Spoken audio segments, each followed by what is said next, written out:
Good afternoon, student. Today our topic is Newton's law of motions. Before going to discuss about the Newton's law of motions, has defined the force. What is actually force? The force is an external agency which can tend to change or changes the state of rest or uniform motion or direction of a body. Clear? Now come to inertia. What is actually inertia? Inertia is the inability of a body to change its state of rest or uniform motions or direction of a body by itself. First law is called as law of inertia. What is actually Newton's first law of motions? All of you know that every body continues in a state of rest or uniform motions along a straight line unless it is compelled by an external force. Second law is defined in terms of momentum. That is your rate of change of momentum directly proportional to the impressed force or external force and take place in the direction of force. Now come to third law of motion. What is third law? To every action there is an equal and opposite reactions. Now let's discuss about the inertia. All of you know that inertia is the inability of body to change its state of rest or motion or direction by itself. What is inertia of rest? Look here. Inertia. The three type. Inertia of rest, inertia of motion, and inertia of direction. Okay. Now come to inertia of rest. What is inertia of rest? The inability of a body to change its state of rest by itself. Okay. That is called your inertia of rest. What is inertia of motions? The inability of a body to change its state of motions by itself. And what is inertia of direction? The inability of a body to change its directions. That is called as inertia of direction. Now come to momentum. What is actually momentum?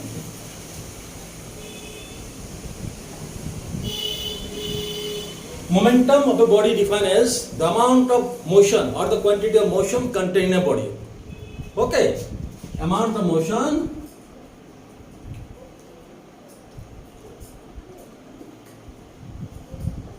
contained in a body.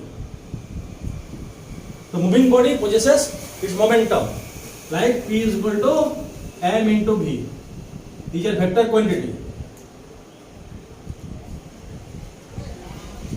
Okay, the unit of momentum is kg meter by second in SI unit and gram centimeter second in CGS unit.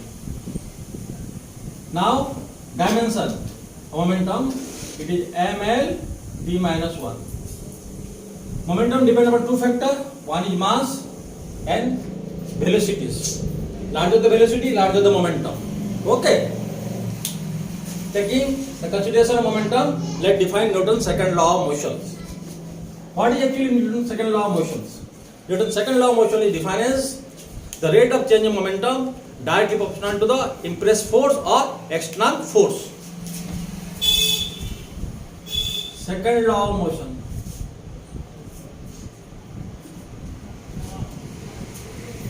Rate of change of momentum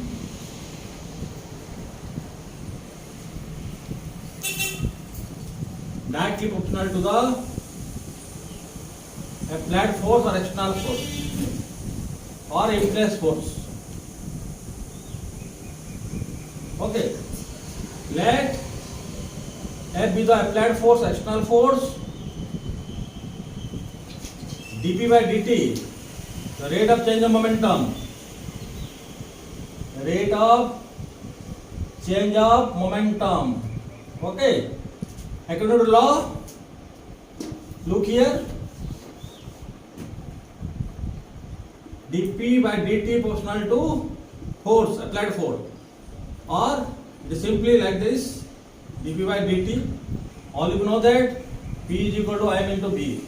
Okay, so F proportional to d M dV by dt.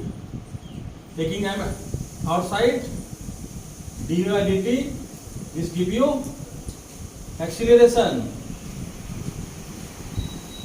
Okay. So F is simply K is equal to ma. It is proportional side, it is equal side. What is K? K is called as constant proportionality, taking the K value 1. So simply F is equal to ma. Okay. It is Newton's second law of motion. Newton's second law of motions gives the unit of force. Unit of force. The two type unit. One is absolute system, other is gravitational system. In absolute system, in SI unit, that is your Newton. In CGS system, that is your dyne, and 1 Newton equal to 10 to 5 dyne. Okay. In gravitational system, in SI, that is kg weight, or simply it is kg force.